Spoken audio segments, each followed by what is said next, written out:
Bradley Thomas, CEO of 𝗧𝗵𝗚 for my day job and Secretary of Rural Councils Victoria. And we've got a number of Rural Council Victoria committee on board, and also we've got Rhiannon and Ryan from the agenda group. So I appreciate everyone coming along.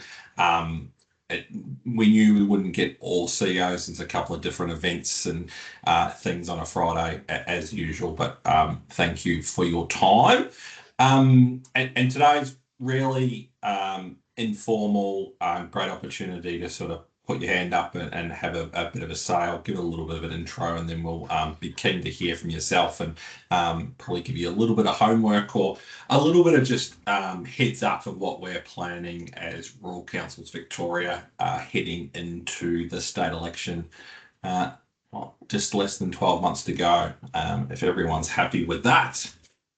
So big picture, I suppose, is we're thinking about a committee around how do we put together a advocacy and election program, like lots of groups, but working particularly with the agenda group around what that ask can be, what our members are looking for, and then trying to launch this early in the new year.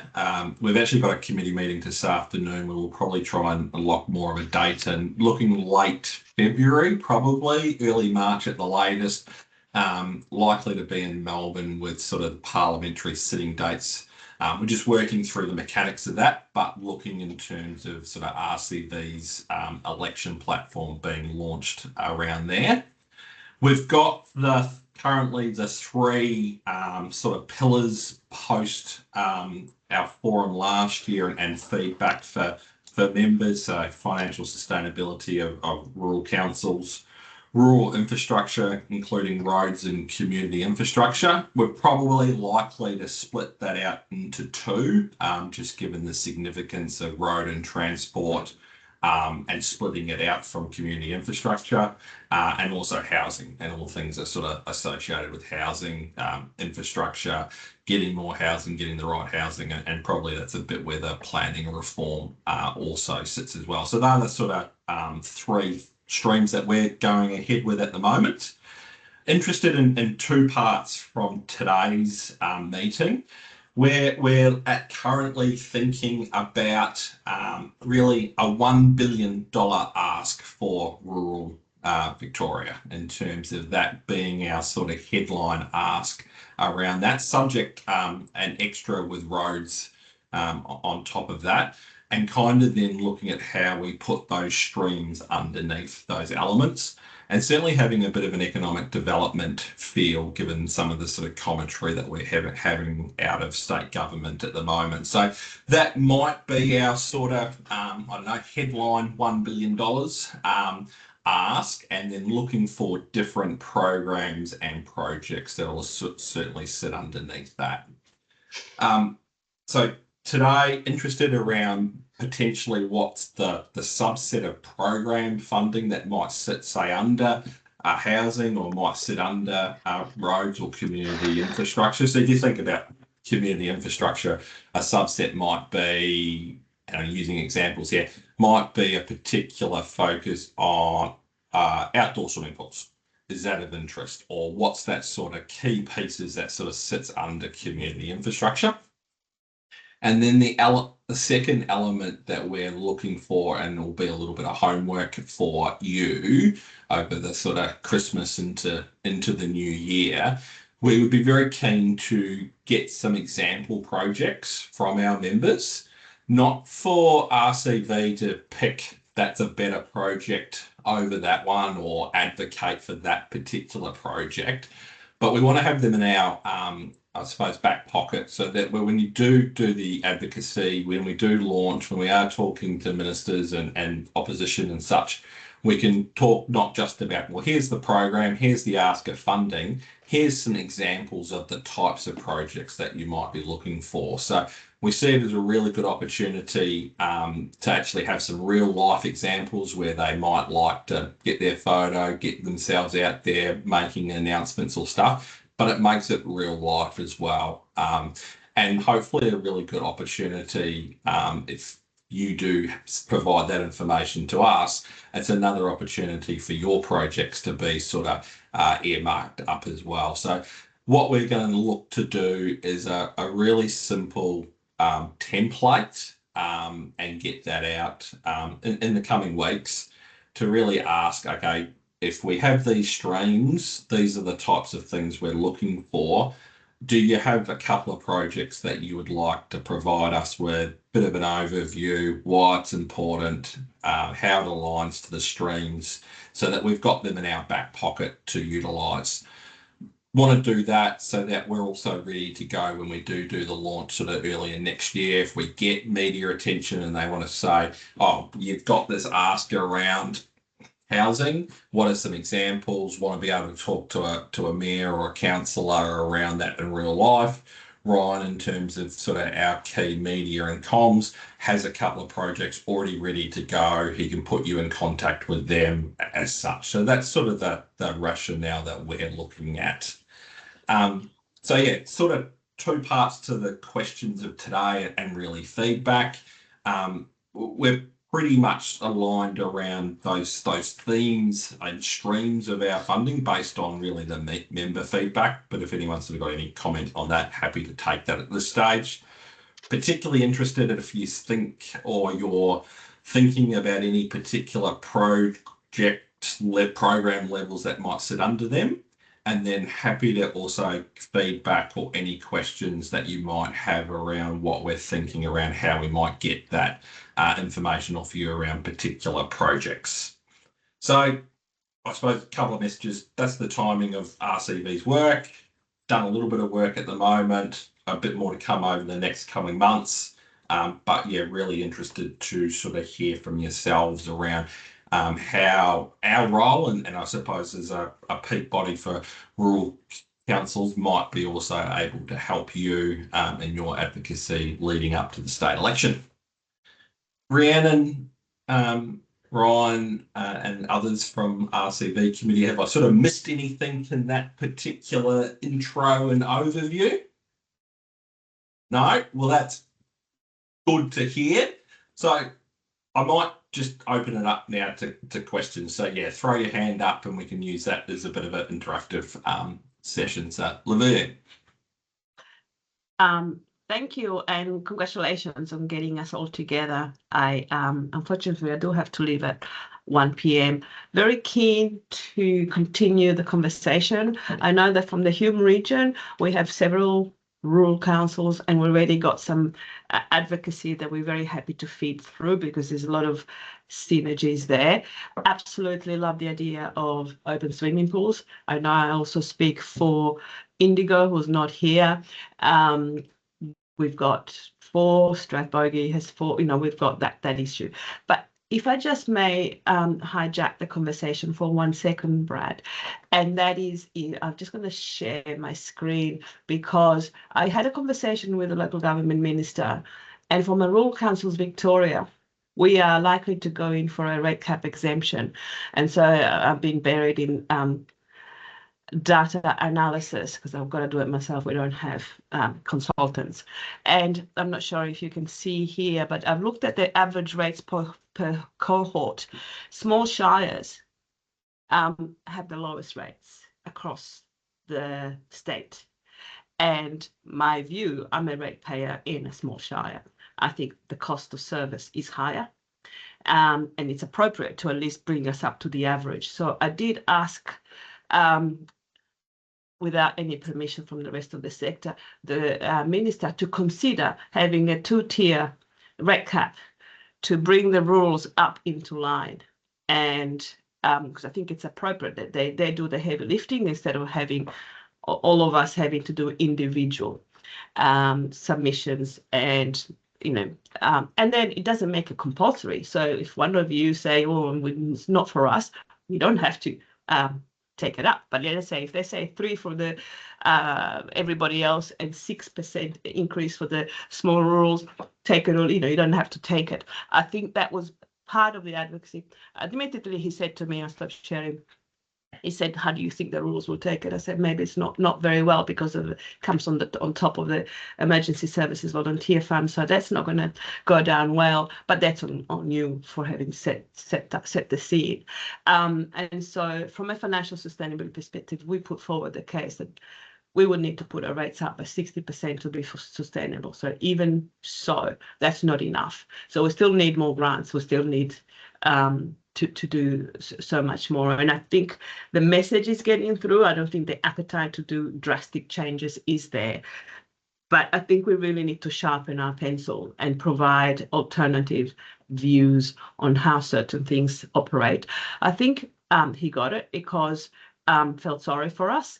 And we got this, the crumbs. We had a bit of a library grant announced yesterday. It's not going to fix the problems. We need money for renewal. We need money for bread and butter stuff. And so they need to stop spending money on flashy new assets. For example, the large scale leisure centres for some growing suburbs, and those run at a profit. So those councils can actually borrow and put money here. So it's not the financial assistance grants that we need to fight for. Yeah, that's the rest of the sector. Let's bring it up to 1%. It's how they redirect those discretionary grants to bring it into their small rules as bread and butter, no questions asked. Just give us recurrent funding. It's how they share the pool of grants that matters. And so we don't have to keep applying for it. It's inefficient, it's costly, and you don't get what you want. And they give you what they think you need rather than we actually do need. So I'll come off my hobby horse. Thank you. I don't think you'll get too much disagreement in this panel around needing assistance in financial sustainability. Absolutely. Some of the things that we've been talking about is addressing structural funding gaps, cost pressures on rural councils, options for untied funding into rural councils, being more needs-based for rural.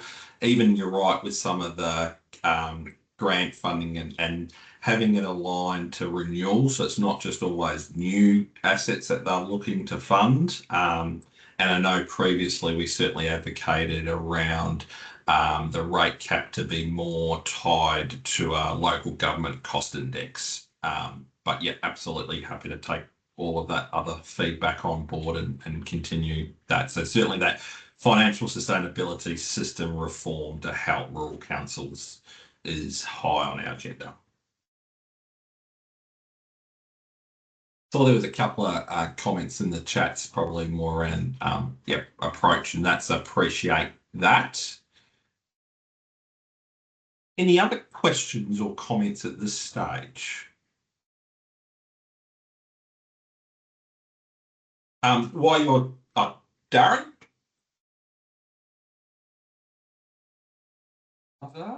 Thanks, Bradley. Sorry, I'm in a car at the moment, so I haven't got my camera on. I'm just wondering about there's a few on the caller actually. Just thoughts about the housing one. I think we've picked up already to do with the funding of all of the headworks that are too difficult for councils to be able to pay for. That I think that's already been identified as one of the streams. But I think there's also things like actual capital work funding for the builds themselves of the houses. Some councils, and I know this doesn't apply to all councils, but I think some councils are prepared to get involved in the build on their own property of actual housing as well, and we're one of those. There's no great funding stream for capital works for the actual build of housing at the state or the federal level. So I wouldn't mind seeing us pushing for a stream that supports the capital works up front beyond just the headworks side of it. And also, I really think that more funding for operational things like housing brokers, which, as you know, we've got one in Mount Alexander, but most others don't have things like that can do the legwork to try and bring solutions to market beyond what the planners and the engineers can do within their normal work. So that's just the three that I would suggest for housing. Thank you for that. just while everyone's thinking about next questions, I'll just the form that we're thinking about, sort of template to send out, and just testing that this will sort of work for you all. Really simple. What's the name of the project? What priority theme of RCV does it sit under? So sustainability, rural infrastructure, housing, roads. Like 100 words around what the actual project is. A little bit of information around how you've got to that, or how you think it's really aligned to government sort of policy currently. Is it deliverable 12 months up to sort of 4 years, just to give us a little bit of a timeline, and sort of where it is in the stage. Are you right at concept stage, or is this absolutely shovel ready? Maybe a photo, you could attach your sort of advocacy pitch. That's where we're sort of aiming at, those 4 or 5 questions. Is that reasonable? Are you happy with that? And if we're looking at that sort of December, January timeline, if we're giving enough notice, will that work for everybody? Maybe just a thumbs up if that sort of works for anyone, or if anyone's got any major concerns with that sort of approach, maybe let us know now, would be handy. I'm going with no major concerns, so that's good. That's happy. But we can keep raising them. Rochelle. Hi, Bradley. And Rachel was thanks before me. Did you say Michelle or Rochelle, Bradley? I had Rochelle as 1 and then Michelle as 2. Cool. Thanks for bringing us all together, Bradley. Good to see you. So as mentioned by Olivia, the Hume region's been quite active in this space around advocacy. We've actually got an advocacy strategy we put together, happy to send that through. And there are some heavy hitting ones in there that actually are more around policy. So I think it's really great to talk about projects and funding, but we've got some in there that actually talk about policy position at federal and state level that we'd like to look at, so I can send that through. But a couple of the others, and people put them in the chat as well, be interested in the appetite around, there's a couple of things in it, and it's probably speaking specifically for 𝗧𝗵𝗲, bit for the Hume region. Digital and telecommunications infrastructure is a huge issue for us. You know, it's actually very disruptive, and when you talk about housing and people actually moving into the area and have a availability to reliable power and telecommunications, it's a huge issue for us in the Hume region. And that's probably not one that we've spoken more broadly about through this forum. There's also, with the housing as well, really interested if we could get Colleen, the head of state planning, along, and we can have a conversation with her, Bradley, around the policy position, because I think for regional areas to really understand the impacts of that, because that's not fully understood, I think, and what we know about that, and I think that should be around policy. And Darren picked up about housing, which I think is a really good one, but workforce housing is another one, and skilled workforce and attraction, and that's a big one as well for a lot of us, particularly if we want to support our local economy. So there is not availability for housing for people, for workers who are actually coming into work within these regions as well. But I'm happy to send forward those strategies, both 𝗧𝗵𝗲's, or I'll just fly the flag for 𝗧𝗵𝗲 as well, but also the Hume one too, if that's helpful. No, that would be fantastic. Yeah, and we don't want to replicate what we don't need to. So yeah, if you can flick them through, that would be fantastic. And thanks for those other comments. I know the team is jotting them down quickly. I'll go to Michelle, and then I'll cover off maybe a comment around renewables and some work where we're heading in that direction as well. So I'll go to you, Michelle, at the moment. Okay, from a timeline perspective, we were aiming mid-Feb, weren't we? Not mid-Jan, to have our advocacy ready. We're probably launching mid to late Feb. So those sort of, that template would probably be looking end of January, early January at this end of January, early Feb for that, just to feed that into us sort of launching mid-late February. Very good. And in the infrastructure pillar, for councils where mineral sands projects and mining is occurring, we'd like to advocate that the royalties come back to the region and for infrastructure development, because at the moment they just go to the state. Yep. No, happy to do that, which is actually some good intel and timing. Actually, I'll go to your just in regards to mineral sands renewables. Thank you to you and your teams. Most of you were able to do a survey that we did out to our members 8-10 weeks ago, trying to sort of see where position of everyone is. That's actually one of our key topics at this afternoon's meeting of the RCV committee. So absolutely, we're looking at the survey results and sort of seeing what that means.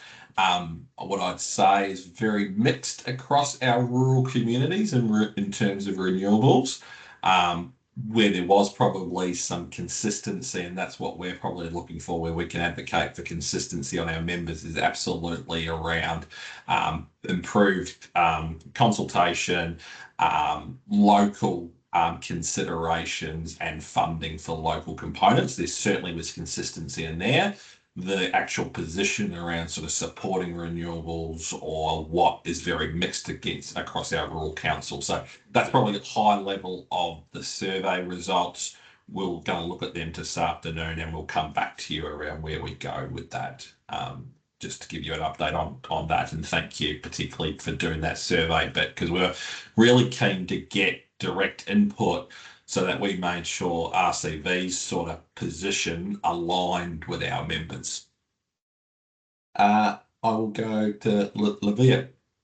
Yes, just briefly, because I've got to leave shortly, but on renewables, rather than placing the question as, you know, is your council in favour or against, because you're going to get trapped into the climate change denial topics.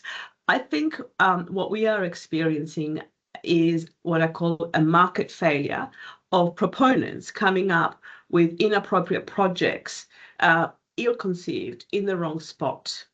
And so that's putting our communities on the back foot, and they're coming to council, hey, help us out because we don't like it. And they mostly say, we're not against renewables, but not under these conditions. And so my suggestion is maybe from the rural council, we will be the most exposed. Can we seek some funding from the state government to do the opposite, to actually start mapping out, apart from the renewable energy zone, because we're not in the res, but we are being swamped by proposals because there is capacity in the transmission. Can we actually identify where, if any, are suitable areas for wind farm, solar farms, pumped hydro? There are sort of not market driven, but they are logic driven, and just say, okay, this is not a large scale battery next to a highly flammable forest, you know, making this little oasis or a desert where it doesn't impact high value agriculture. This is, you know, a wind farm, but that doesn't obliterate the landscape.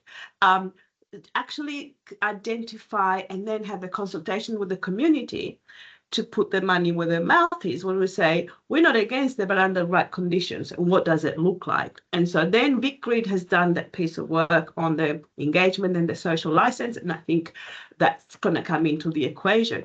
What we're missing is a map of rural Victoria that actually identifies an equitable spread, so they're not all ending up in Moyne or not all ending up, as I said, taking the control and the narrative where there is community-led conversation to identify if and where there are opportune, adequate, appropriate locations, and what does it look like.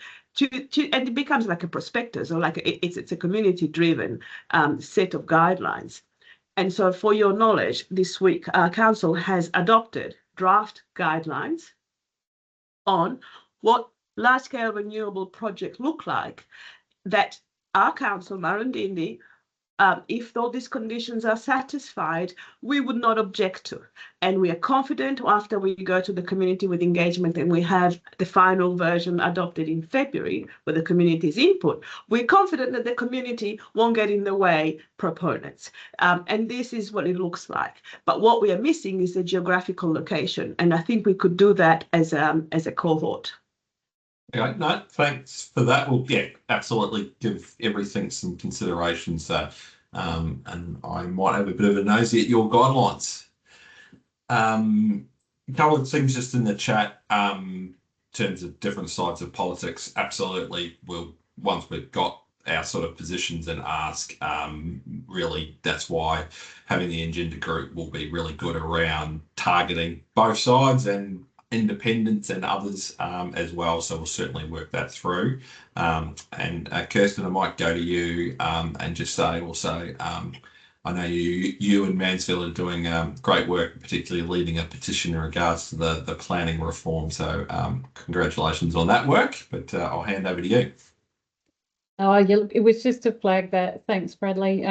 Look, I think the planning reform is something, it is part of our adopted advocacy positions in the Hume region in 𝗧𝗵𝗲. It is a major concern what's proposed there. It'll have impacts on all of us. Also wanted to flag, you've probably been asked to all as CEOs to submit something for municipal building plan as well, which was given to us with very little notice and will require resource time just in the lead up to Christmas. It's due by the 19th of December. And the Glass Purple bin, I attended a meeting with 34 other shires on that, and they're about to start ramping up advocacy on that because that's, again, a change that's been made by the state, forced through, a huge cost to our ratepayers. There just seems to be more and more of this going on. And I think we need to start standing up and saying something about it as part of our platform. Yeah, appreciate that. I know, and I think many of you do. It's almost impossible to keep up with putting submissions into inquiries, actually read us. So if there is consultation, I can't keep up actually with all the reform myself. So I'm getting lots of nods on the screen as well. So it's just bloody hard. And then you feel like you're sort of letting your communities down a little bit because you're not actually putting forward your point of view. And I reckon that's a big challenge for us as well. And maybe some of those policy things can sort of come through in that reforms financial sustainability, tough enough to get good staff, keep good staff, but then sort of have all this reform happening at the same time is really tough. So we're certainly aware of that and trying where we can. But yeah, always happy for feedback on that part too, if there's a role for RCV to play more or less on anything. There was just one more to add to that, Bradley, was go for it.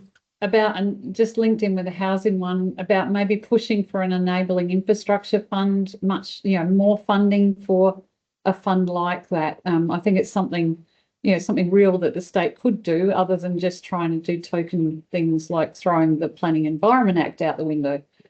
Anyway, I'll get off my soapbox on that one now. This is a safe space for soapboxes and high horses. So no, appreciate that. And I think hopefully you're also getting the sense that we're really seeing, and most of our asks will be around the funding needs to come to rural communities as well, and not just what we're seeing is that a lot going into metro. So certainly a lot of it will be, that's fine to have a program to make sure something's coming to our rural communities. Pauline, right, lights of 𝗧𝗵𝗲. Thanks, Bradley. We were talking, just going back to Kirsten's comments about the purple bins, we were talking to Peter Walsh this week. He said not to worry about that being one of our advocacy, because he said as if they're going to take 30 odd councils on and take us all to court. He said it's absolute nonsense and we've probably all got better priority things to do. I just wanted to add that because I was out there boots and all going, yes, we've got to fight this. And he went, don't worry. He said, it's not going to happen. Just get over it. So I just thought I'd share that little piece of information, but he did sort of say, be really clear what it is we're asking for with our other advocacy. So in terms of, the chat around our renewables, I think we've got to be really clear on what that is. So yeah, that's my 2 bobs worth. No, thank you. It's always good to get insights of who's talking to who and other insights. Gail. Thanks, Bradley. Hi, everyone. I just wondered whether there'd been any discussion around community benefit funds back on the renewables mining theme, just in terms of restructuring those funds, so advocating to restructure those funds so that investment from proponents can be into the regional areas or rural areas can be more strategic rather than just your, few small projects every year to your footy clubs and whatnot. Like we had the Minister for Energy down here out at Horsham this week announcing a very exciting, as far as the SEC were concerned, increase to the community benefit fund for the solar park out here, and they bumped it up a little bit. So rather than 70,000 a year, it's going to be 100,000 a year. But there's no legacy project out of that. There's no strategic investment. It'll just go to, and I don't want to say the footy club, for example, because I know that's overused and Dan will hit me, but, it's just going to go to those little projects, and we need investment in our roads, investment in our housing, all of that, as everyone knows. So I just wondered whether there can be anything around advocating for some type of restructuring of that process as it is at the moment. Absolutely, and I know Tammy Smith's 𝗧𝗵𝗲 and on RCV, she's actually been invited to a 2-day conference next week in Geelong representing RCV, absolutely talking about community benefits and a whole range of other things, and trying to sort of put that exact point in terms of, move away from if you're going to put this infrastructure and rules are going to be impacted, move away from football jumpers to legacy. So Tammy's at that next week, so we'll share any outcomes of that as well. Yeah, thanks, Brad. I mean, it's about trying to be positive and setting those, if those projects that happen and we want them to be successful, we need that investment. So absolutely. Thank you. Peter. Good afternoon, everyone. Just in comment to you, Gail, this is one of my hot topics around Community Benefit Fund. I've been in contact with 𝗵𝗲 Regional Council in New South Wales about what they've been doing around their reses. Watch this space. Probably 𝗧𝗵𝗲 and Wangaratta and ourselves are going to probably team up and head, because the policy and the legislation hasn't been set. And obviously we've got 5 projects either on the drawing board or built already. So very high on my topic. And I had the 𝗧𝗵𝗲 CEO here again, and I met the Minister probably a couple of months ago on the same topic. A few other things, but apart from the North Central Zone and its change, but let's not go there. So please, happy for you to reach out, keep in touch, because we're going to have to work together as a collective in Victoria in this space. I think the reses is interesting, but there's also older projects that don't fit inside 𝗧𝗵𝗲, and I had that conversation today, and that concerns me significantly. They're not going to legislate on retrospectively, and that's going to be problematic with the,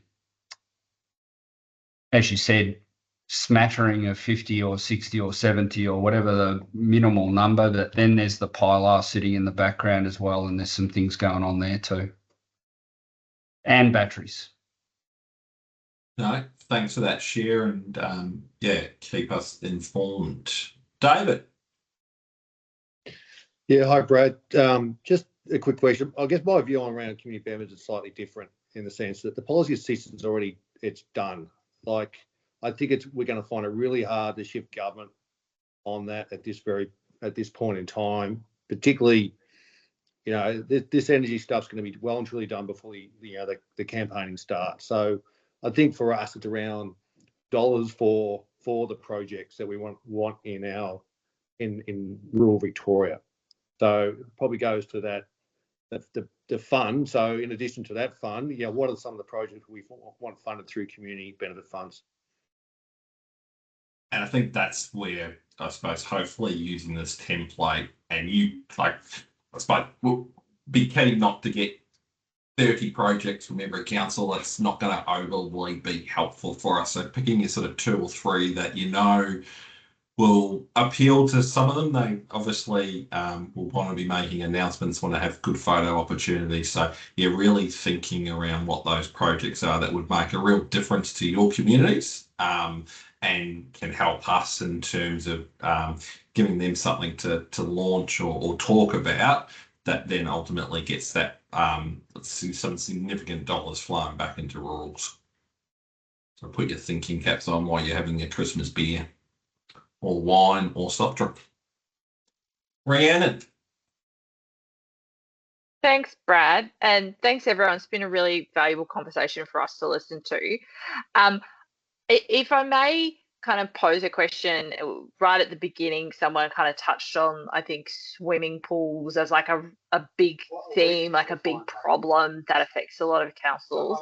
I'd be keen if people, you know, are in this discussion or filling out their template, to think about what are the other things that are creating significant black holes in your budget that would benefit from like a government fund, or things that you may have had funding under the Regional Jobs and Infrastructure Fund that now that line of, or that option doesn't exist. That fund obviously hasn't been around for kind of 8 years now, a long time.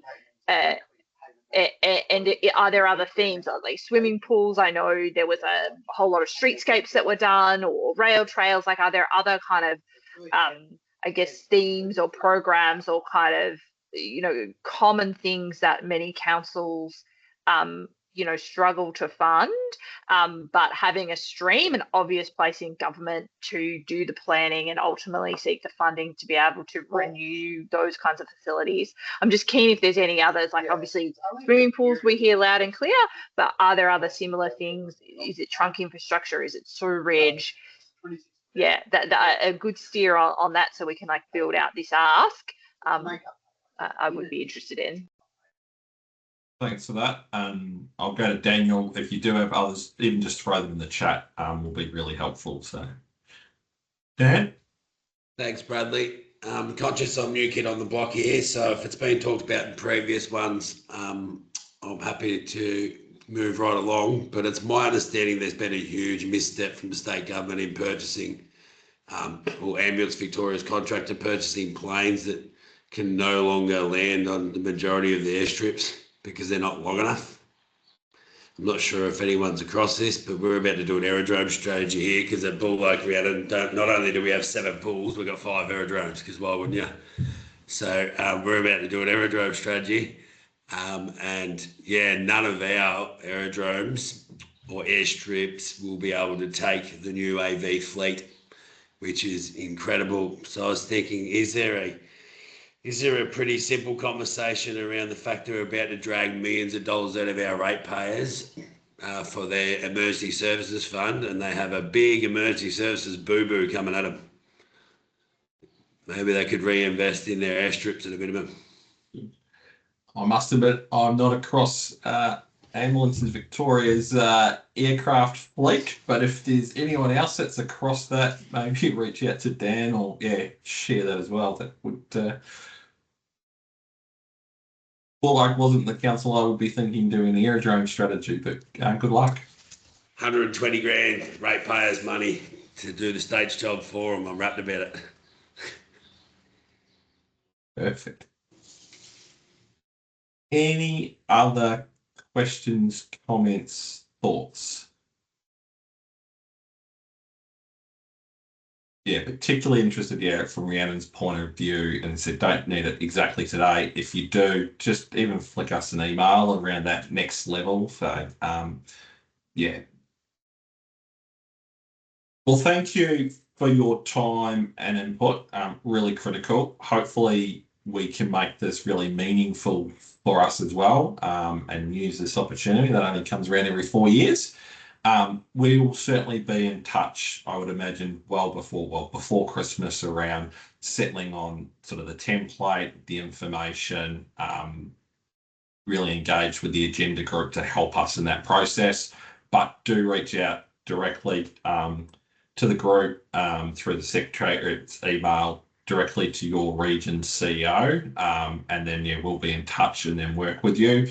We'll also be in touch as soon as we can to sort of lock in the launch event. As I said, late Feb, early March is one of those ones where we'll be keen to get as many of you along with your mayors or your RCV reps as well. So once we've got a date for that, we will get it in calendars loud and clear. We'll try and put together a really good plan around how we utilise all our forms of media, how we utilise connections into the various sides of polys, and really give it a crack over the next 12 months around making sure the rural voice, although we might have less and less seats in the rurals of Victoria, making sure we're well and truly heard, but well and truly heard with some clear asks, because I think that's really key in terms of we can come up with a great dollar, but I think we need to be really clear on what those asks are as well. So really do appreciate your time coming along, really appreciate your input. We're here to help as much as possible as well, so just reach out to us any way that you do. Look after yourselves. Not always the easiest job you guys have all got. So look after yourselves as well. Make sure you relax and enjoy the manic lead up to Christmas. I've got the next 2 weeks off and going to Brisbane to watch the test, so I certainly will enjoy myself. But thanks for your support from yourselves and your councillors to RCV. Cheers.